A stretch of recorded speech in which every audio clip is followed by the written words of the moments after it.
É maio de 1945. Finalmente, a sombra nazista está sendo suspensa.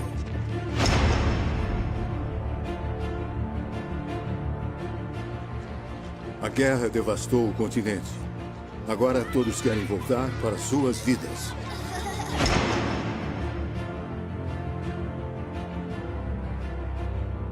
Mas, embora as armas estejam em silêncio, a Segunda Guerra Mundial ainda não acabou. O Terceiro Reich pode ter se rendido, mas a violência não parece ter fim. Ainda por um longo tempo, a Europa continuará encharcada de sangue.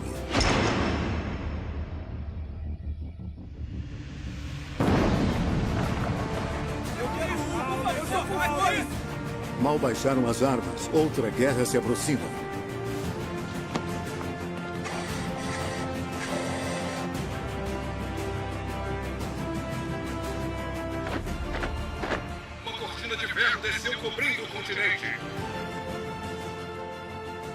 E não tardará antes que a maré ascendente do nazismo abra caminho para outra tirania igualmente temível.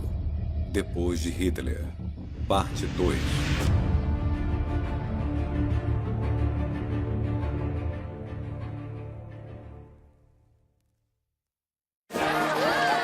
Depois de toda a alegria de 8 de maio de 1945, a Europa ainda está imersa na violência. As purgações estão custando a vida de milhares de vítimas. Os aliados ainda enfrentam enormes desafios. Mais de 40 milhões de pessoas se tornaram refugiados durante os conflitos e agora querem ir para casa. A Alemanha agora está ocupada e dividida em 4 zonas. E as pessoas ainda têm fome. Como pode um continente inteiro devastado ser reconstruído? Nas cidades, a operação de limpeza levará meses. Porém, em 1946, tudo começa a acelerar. As construções de tortura e os velhos bunkers são todos destruídos.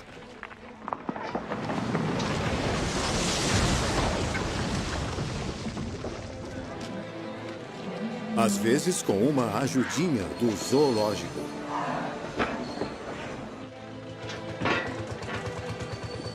E serpenteando pelas ruínas, pequenas ferrovias para retirar todas as toneladas de entulho.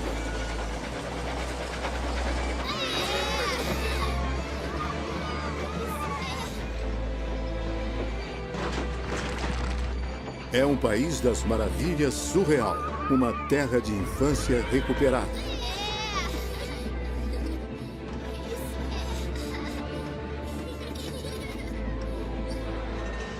E em Varsóvia, os bondes estão circulando novamente. Eles atraem uma multidão que os aplaude e muitos são levados às lágrimas.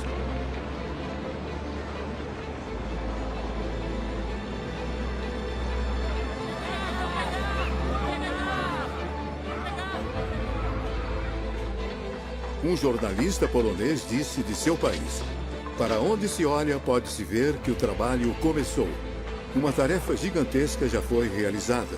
Há trechos inteiros livres de entulho agora. Atmosfera de barulho, poeira e trabalho, mas também de esperança. As cidades estão emergindo do caos. Stalingrado também está voltando à vida. Afinal, até agora, as feridas da guerra estão sendo remendadas. Há escolas abrindo em meio às ruínas.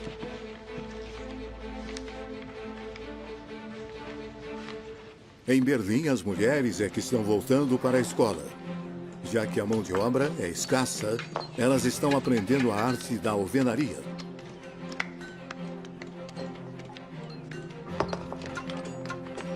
Há coisas para construir, mas não há material. Então, elas reciclam, elas limpam os tijolos velhos e os usam de novo. Não há escorredores, então usam capacetes alemães. E os Panzerfausts, os lança-foguetes antitanques nazistas, dão ótimas panelas.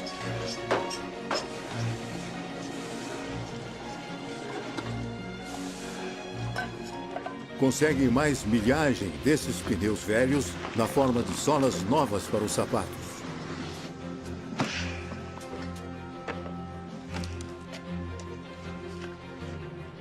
Até os jardins públicos do Estádio Olímpico estão se transformando em lotes. E o metrô já está funcionando de novo, iluminado por clarabóias improvisadas.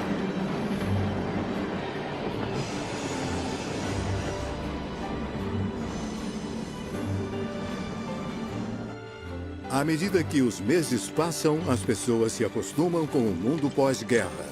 Pode passar. Berlim está aprendendo a viver com suas ruínas. Como disse uma berlinense, só de saber que sobrevivemos é o que nos dá força para começar de novo do zero.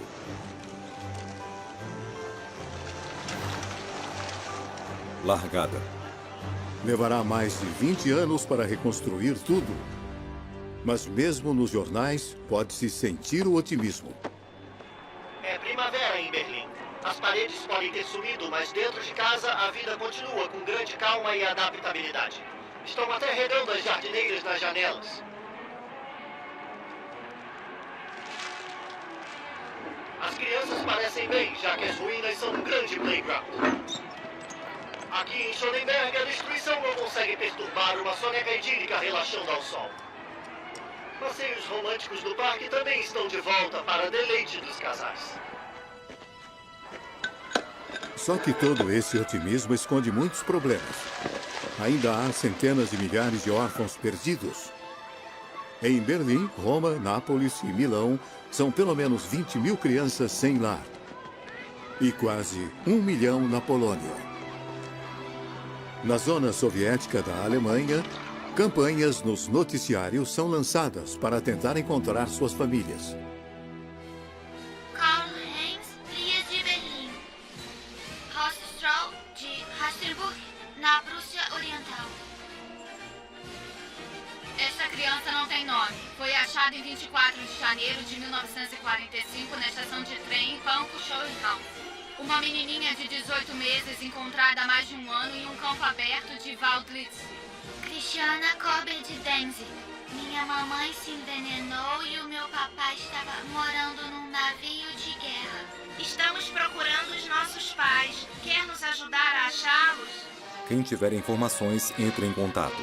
A campanha será transmitida até a década de 50 e irá ajudar mais de 300 mil crianças a encontrar suas famílias novamente.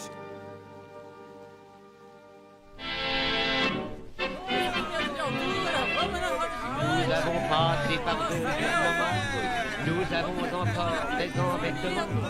Et dans le pays, bien des gens vous diront, ça ne tourne pas rond. Com o continente saindo lentamente das sombras, as pessoas estão ávidas para construir um novo mundo para aproveitar a vida ao máximo. Uma jovem francesa escreve: tudo que representava uma novidade no pós-guerra causava um reboliço.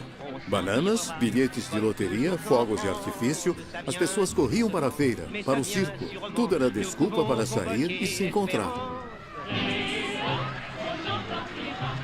Remarchera à brève échéance, il y aura du bonheur et le printemps reviendra.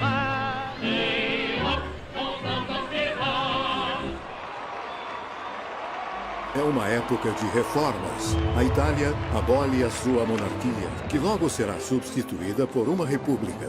A França introduz um novo regime, a Quarta República. Na França e na Bélgica, as mulheres finalmente podem votar.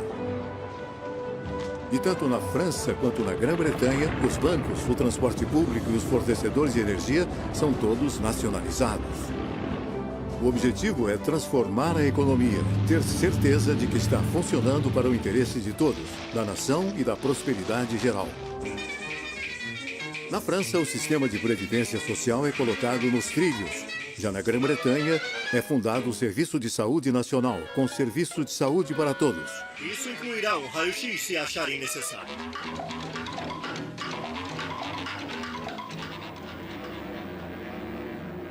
Tal foi a destruição que os arquitetos agora querem repensar cidades inteiras. Na Grã-Bretanha, para aliviar a tensão nas grandes cidades, uma lei de 1946 decreta a construção de novas cidades com novo planejamento. A França segue o exemplo. Perto de Marseille, Le Corbusier ergue a sua cidade radiante. Enquanto isso, Le Havre, esquecida pela guerra, está voltando à vida.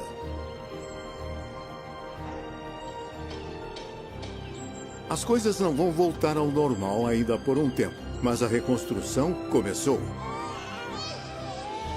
Outro sinal de esperança para o futuro é o aumento acentuado da natalidade. Os dias à frente agora parecem mais promissores, menos tristes.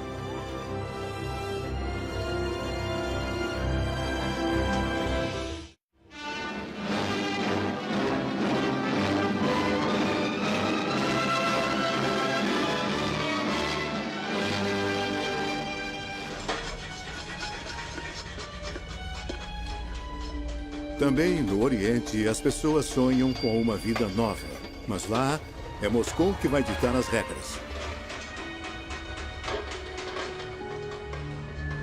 Os estados do leste europeu foram libertados pelo Exército Vermelho. Então, na opinião de Stalin, estão sob seu controle. Para estabelecer seu poder lá sem causar problemas, sua estratégia é colocar comunistas em posições de poder.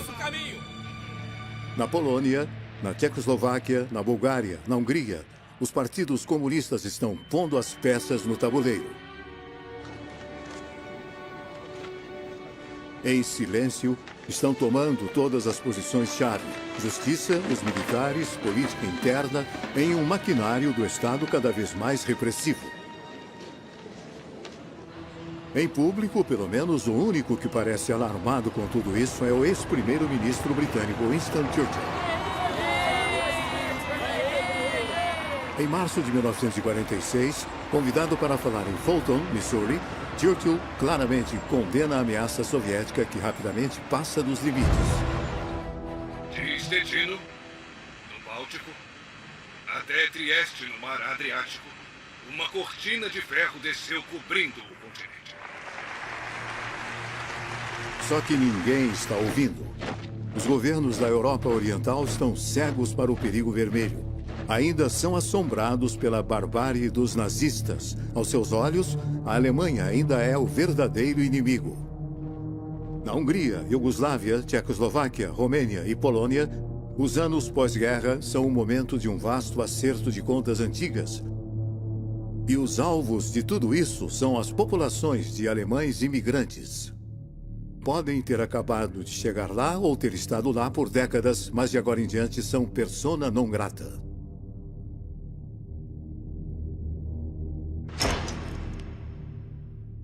Na Tchecoslováquia, em uma praga libertada, toda a população que fala alemão recebe ordem de usar suásticas ou faixas brancas nos braços.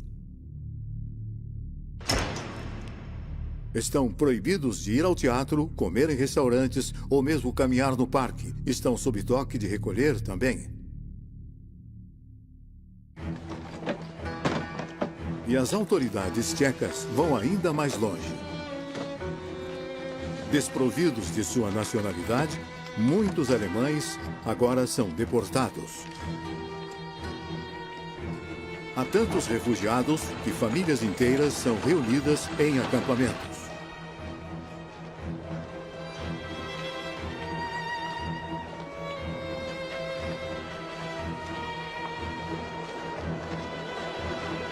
Mas o êxodo não é sempre pacífico como estas imagens podem sugerir. As autoridades tchecas acusam os alemães de todos os tipos de maldade. Quando em Usti, na Sudetenland, um depósito de munição explode, todos os dedos apontam imediatamente para os alemães. Uma caçada humana rapidamente começa. Mais de 100 pessoas perderam a vida. O linchamento de alemães se torna um evento comum. Não muito longe de Praga, um cineasta amador filma com sua câmera de 8 mm. ele vê civis sendo forçados a ir para a lateral da estrada.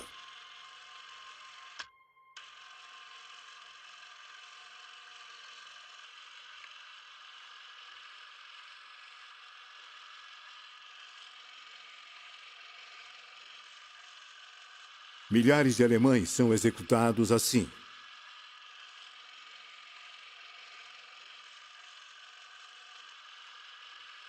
Um estudante tcheco admite: ficamos de boca fechada como a Alemanha toda ficou.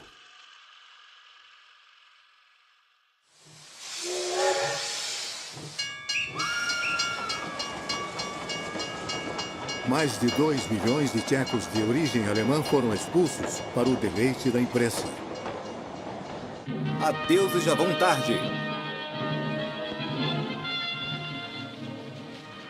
Depois de 1000 anos, nossa terra expulsou os alemães pela primeira e última vez. Pela última vez, porque os alemães nunca mais voltarão.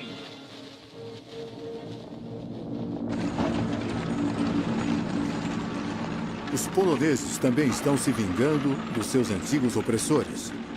Suas minorias alemãs são todas postas para correr do país. Antigos campos que não faz muito tempo eram dedicados a varrer os judeus do mapa, agora são usados para aprisionar alemães. Muitos deles morrerão lá.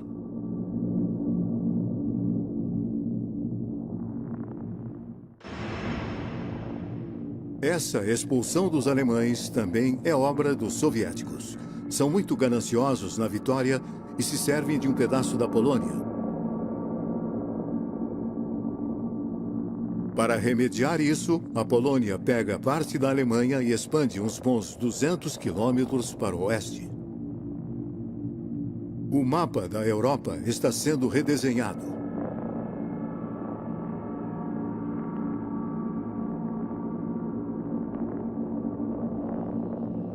De 1945 a 1947, as populações que falam alemão são expulsas da Europa Oriental.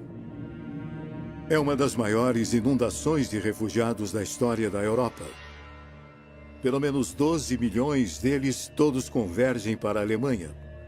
Por uma revirada cruel do destino, os alemães banidos marcham pela mesma rota usada pelos judeus vítimas dos nazistas que continuavam fugindo de ataques violentos.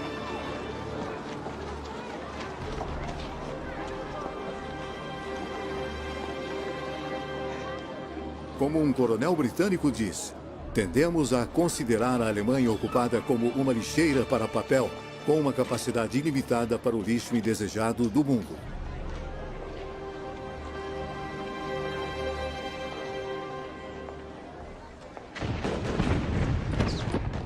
Mas as minorias alemãs não são as únicas vítimas da violência, que ainda marca o continente.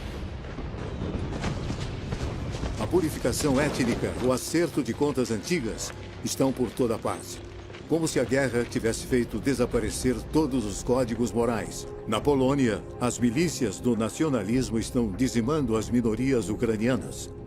Militantes ucranianos respondem, massacrando ou expulsando suas minorias polonesas. Na Iugoslávia, o Marechal Tito assassina os ustates croatas que colaboraram com Hitler em um reinado de terror.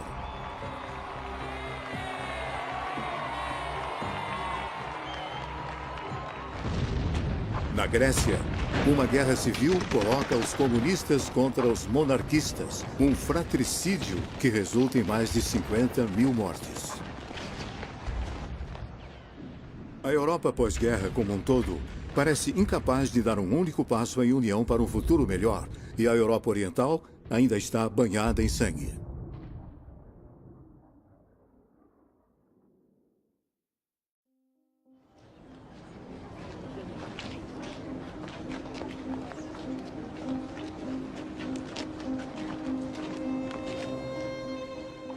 Em 1947, os prisioneiros de guerra alemães continuam a ser explorados pelos países vencedores.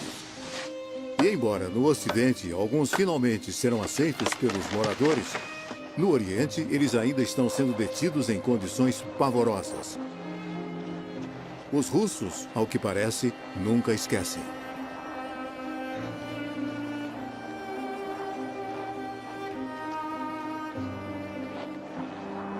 O clima extremo e a escassez de comida conspiram para dar um fim a qualquer um que sobreviveu à crueldade de seus carcereiros. Um terço deles, cerca de 1 milhão, desaparecem nos desertos desolados dos campos de trabalhos forçados. Os judeus que sobrevivem começam uma vida nova.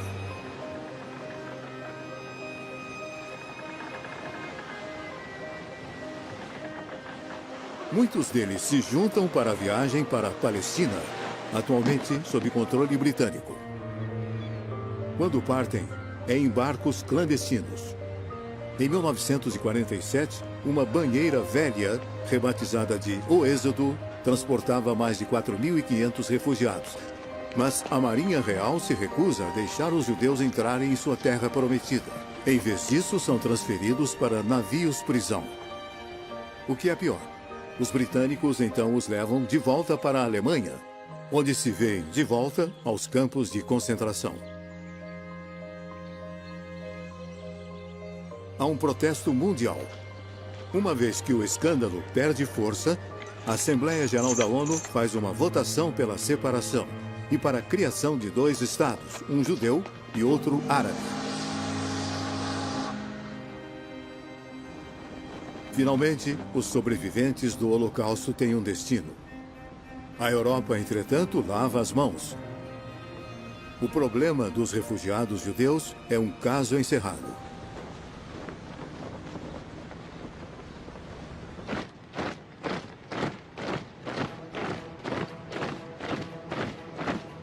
Para os Estados Unidos, junto com seus aliados franceses e britânicos, a Alemanha tem representado o maior perigo. Mas com a estalinização desenfreada da Europa Oriental, as coisas mudaram. Em março de 1947, um ano após o discurso da Cortina de Ferro de Churchill, Harry Truman faz um discurso para o Congresso que mudará a face da Europa pós-guerra. A expansão militar soviética tem que ser contida, ajudando aqueles que resistem ao seu aperto. Acredito que tem que ser a política dos Estados Unidos. Apoiar os povos livres que resistem à tentativa de subjugação pelas minorias armadas ou pelas pressões externas. A própria existência do Estado grego é hoje ameaçada pelas atividades terroristas de milhares de homens armados, liderados pelos comunistas. Temos que agir imediatamente e com bastante rapidez. Para evitar que a guerra civil na Grécia divida o país nas mãos dos comunistas, Washington concede ajuda militar a Atenas, junto com uma injeção de vários milhões de dólares. Mas Truman tem outra questão. O perigo principal, ele avisa, não está na ameaça militar soviética, uma vez que os russos não têm a bomba. Não, ela vem da pobreza.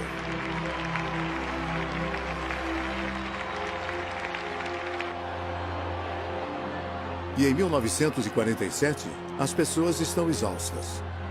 A economia ainda não está de pé.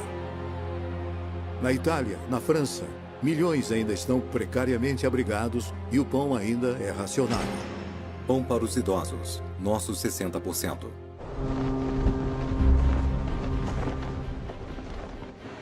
Para animar a Europa e conter o comunismo, Washington cria um enorme projeto. O Plano Marshall. Seu objetivo é conceder crédito massivo à Europa para ajudar a sair do colapso. Matérias-primas e maquinário são despachados para o resgate do velho continente. Países Baixos, para a recuperação da Europa, fornecido pelos Estados Unidos.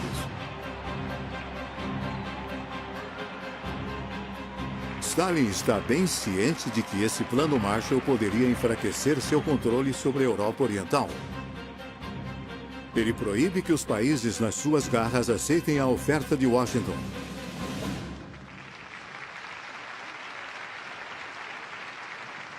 Para impedir o Plano Marshall e refrear a influência americana na Europa, põe suas cartas na mesa. Ele ordena que os partidos comunistas no Ocidente entrem em ação.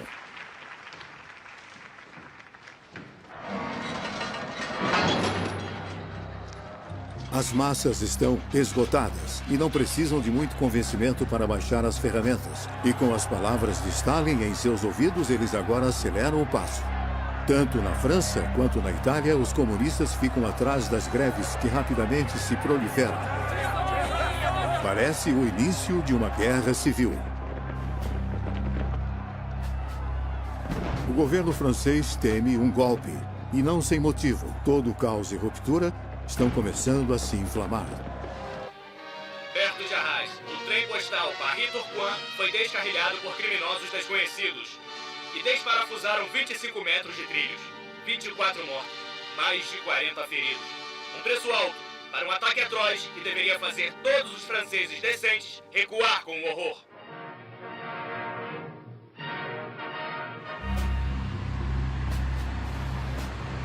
Em sua tentativa de conter a situação, o ministro do Interior socialista, Jules Mock, resolve endurecer. Ele convoca 80 mil reservistas e dá permissão para atirar. Numa questão de semanas, a ordem é restaurada à custa de algumas vidas. Mas os comunistas não conseguiram frustrar o Plano Marshall. Todos esses milhões do Tio Sam reiniciaram as economias do velho continente. Ajuda Estados Unidos, França.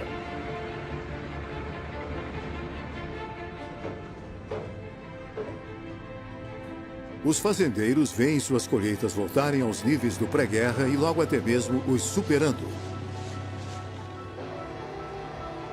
Os americanos apostam na restauração da economia alemã.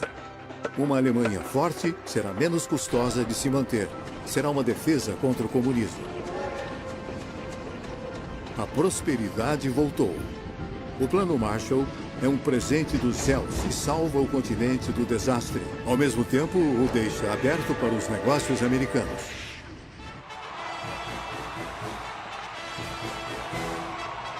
Stalin tem seus próprios planos para deter o capitalismo em seu curso. O nome do jogo é Fusão e Aquisição, feito em Moscou. O soberano do Kremlin encorajou os comunistas a entrar no governo, mas agora ele quer que eles erradiquem os outros partidos com os quais estavam associados. É o nascimento do Estado de Partido Único. Na Romênia, os conservadores são expulsos, a administração é purificada, 1000 magistrados são removidos e as eleições são fraudadas. Os comunistas agora estão no poder. O jovem rei Miguel é forçado a abdicar. Na Hungria, o primeiro-ministro Ferenc Nagy enfrenta os comunistas. Em junho de 1947, seu filho é sequestrado. Ele renuncia, paga o resgate e se aposenta nos Estados Unidos. 3 meses depois, na Bulgária, o duro líder do Partido Comunista Stalinista, Georgy Dimitrov, chega ao poder. Seu rival, Nikolai Petkov, é imediatamente preso e condenado à morte. Ele é enforcado em setembro de 1947.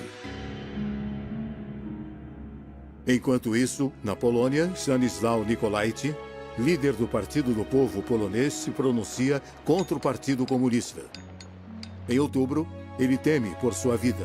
E ele e a esposa buscam refúgio na Inglaterra. Eu não queria ser apenas um cordeiro que seria morto. Principalmente porque o meu partido não poderia trabalhar mais. Demorou alguns meses para Stalin fazer o que queria. Agora, ele tem quase toda a Europa Oriental sob sua bandeira. A profecia de Churchill se cumpriu. A cortina de ferro desceu, cobrindo a Europa Oriental.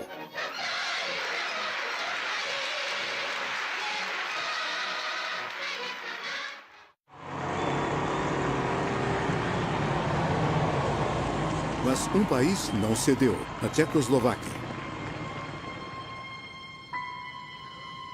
O presidente Edivar Benesch sempre tentou manter relações cordiais com a União Soviética.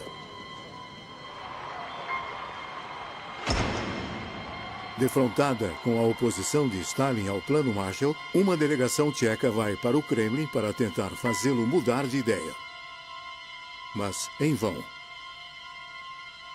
Na volta, o ministro do Estrangeiro, Ian Masaryk, diz: "Eu saí para Moscou como ministro de um Estado soberano. Estou voltando como um boneco do Stalin."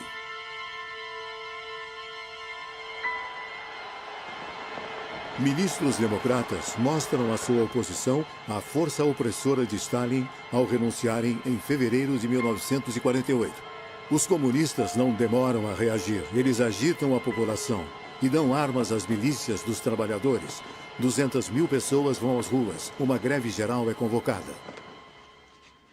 Para evitar uma guerra civil, o presidente Benesch não tem escolha, além de aceitar a formação de um governo de maioria comunista liderado por Klement Gottwald, secretário-geral do Partido Comunista Tcheco. É um golpe de Estado. Hoje nós não somos mais órfãos. Somos membros de uma grande família eslávica. E a União Soviética é a cabeça. Uma força nunca vista neste mundo e que ninguém irá derrotar.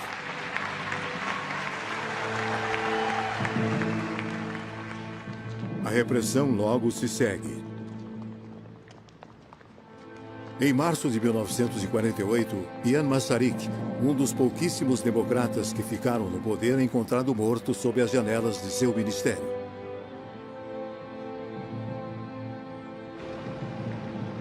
Será que foi suicídio em protesto ao golpe comunista ou foi assassinato?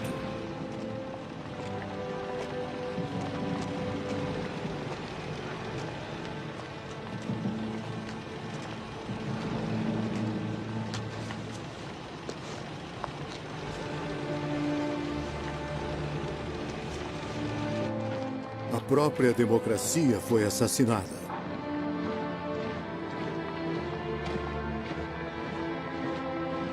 Os comunistas agora mandam em tudo. O presidente Benesch morre alguns meses depois. Gottwald é eleito presidente da República.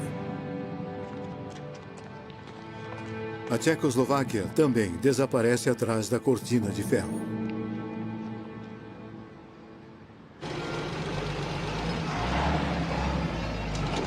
O homem que mais amamos, Stalin. Por todo o mundo, esses sequestros violentos do poder deixaram as pessoas preocupadas. O Partido Comunista Francês e o seu líder Maurice Thorez não compartilham nem um pouco disso. Longa vida Stalin, o homem da paz. Com todo o nosso coração, proclamamos nosso amor ardente por Stalin e lhe asseguramos nossa confiança resoluta. Vida longa ao nosso querido e grande Stalin! E viva o comunismo!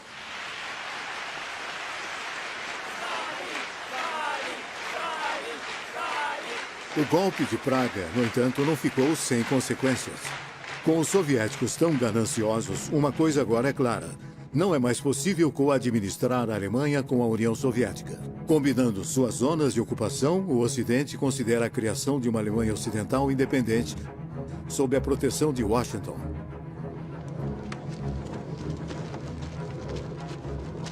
Em 1948, ela tira a antiga moeda de circulação e instala o marco alemão. Os soviéticos se recusam a reconhecer a nova moeda e imediatamente contra-atacam.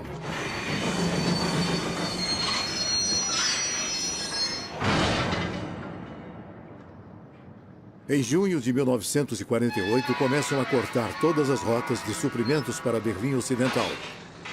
Nenhum trem, nenhum carro pode passar. Stalin quer a cidade inteira para ele mesmo. Sem eletricidade, todas as fábricas fecham. A cidade agora está bloqueada do resto do mundo. Mais de 2 milhões de berlinenses carecem de suprimentos, senão morrerão de fome. Só há uma maneira de fazer os suprimentos irem até Berlim Ocidental e evitar que caiam nas mãos dos soviéticos. Siga-me. Os Estados Unidos e seus aliados organizam um gigantesco transporte aéreo.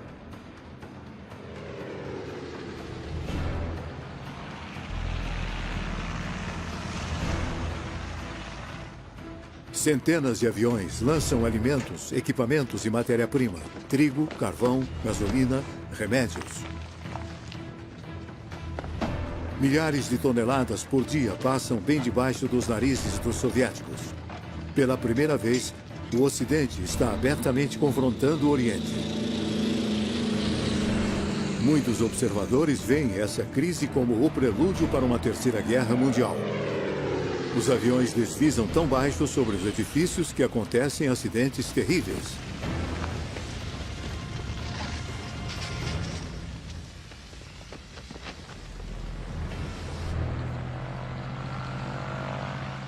O Ocidente não vai deixar Berlim para os comunistas.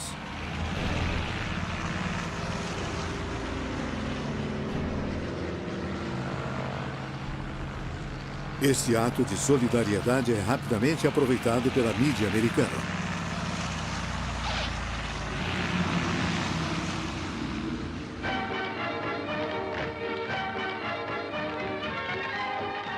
Toda Hollywood vai direto para Berlim. Bob Hope faz palhaçadas. O famoso compositor Irving Berlin vem dar seu apoio aos pilotos do mundo livre. Operation Vittles, we'll soon be on our way, with coal and wheat and hay, and everything's okay. Operation Vittles, as in the sky we go, we won't forget to blow a kiss to Uncle Joe. Há apenas 3 anos, bombardeiros aliados estavam acabando com Berlim. Hoje estão alimentando-a. As pessoas se alinham nas pistas e berram para os pilotos: não nos abandonem. Se perdemos nossa liberdade, nunca mais a recuperaremos.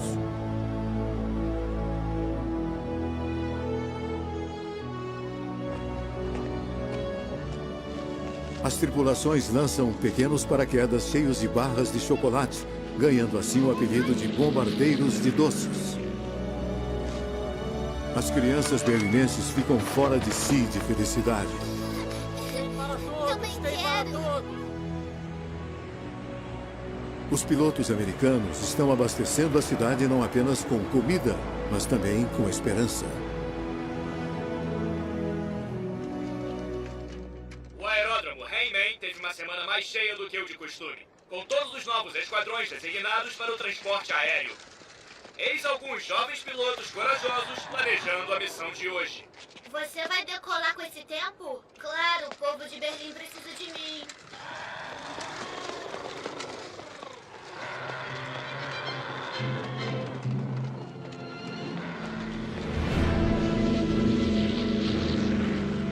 O bloqueio se arrasta por 11 longos meses. Durante esse tempo, 278 mil voos aliados abastecem a cidade com o necessário para sobreviver.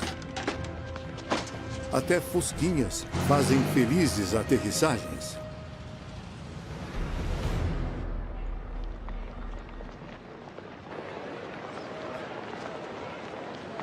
Nos céus, a batalha continua, mas as coisas estão esquentando em terra também. Em 6 de setembro de 1948, os comunistas tentam tomar todos os prédios oficiais. 3 dias depois, um protesto em massa de 300 mil pessoas se reúne em frente ao Estádio Olímpico. O prefeito Ernest Reuter diz em voz alta o que todos os berlinenses pensam em seu coração. Povo do mundo! Povo da América! Da Grã-Bretanha, da França, da Itália! Olhem para essa cidade agora e admitam que não podem abandoná-la e nem o seu povo podem abandoná-los. Vocês não podem abandoná-los. Vocês têm que cumprir seu dever de cidadania mundial.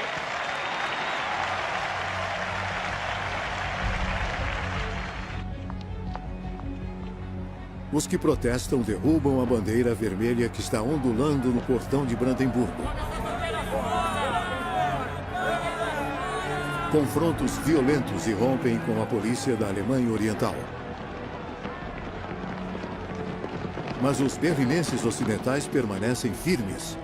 Sua cidade se torna um bastião de liberdade do lado direito da cortina. Os alemães não são mais vistos como os antigos nazistas, mas como vítimas em potencial do totalitarismo stalinista. A ordem de não confraternizar de 1948 há muito se foi. A Alemanha se tornou um dos aliados. Os ocupantes do passado são os libertadores de hoje. Que ótimo. Gostei muito disso. Muito obrigado. O transporte aéreo selou a amizade entre os vencedores e os derrotados. Stalin cometeu um grande erro. Longe de se livrar dos americanos, ele empurrou a zona ocidental direto para os braços do tio Sam.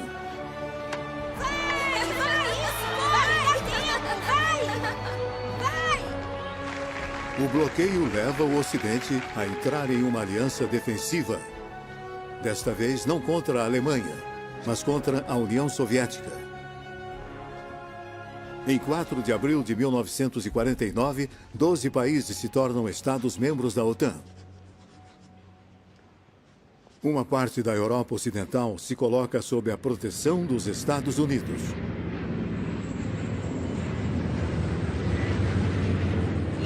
O bloqueio é suspenso. Meia-noite. As barreiras são erguidas. O bloqueio acabou. O trânsito agora recomeça nesta rua fechada por 10 meses. Stalin suspende o bloqueio em 12 de maio de 1949. Tanto pessoas como bens agora têm passagem livre entrando e saindo da cidade. Nas ruas, todos estão vibrando. Ainda estamos vivos, gritam eles. É uma vitória para o bloco ocidental e um grande alívio para o povo de Berlim. Alguns dias depois, uma Alemanha Ocidental democrática nasce no território das 3 zonas ocidentais, a República Federal da Alemanha.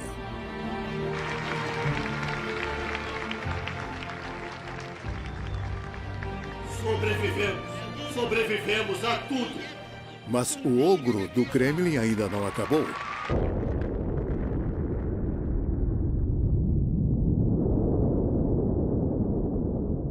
Em setembro de 1949, o primeiro teste nuclear soviético acontece. A União Soviética agora tem sua própria bomba atômica.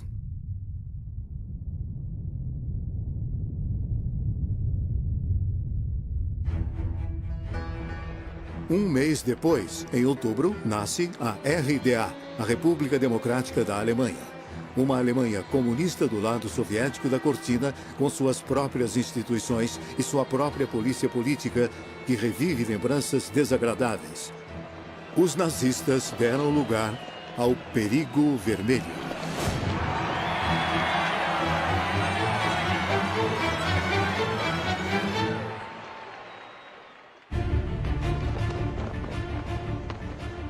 Em 1945, um continente emergiu de uma guerra cheio de esperança. 4 anos depois, uma nova era está começando, na qual a paz e prosperidade têm que conviver com o medo de um apocalipse nuclear. É 1949, o ano em que o mundo é dividido em 2. E a trégua dos anos pós-guerra terá durado pouco tempo.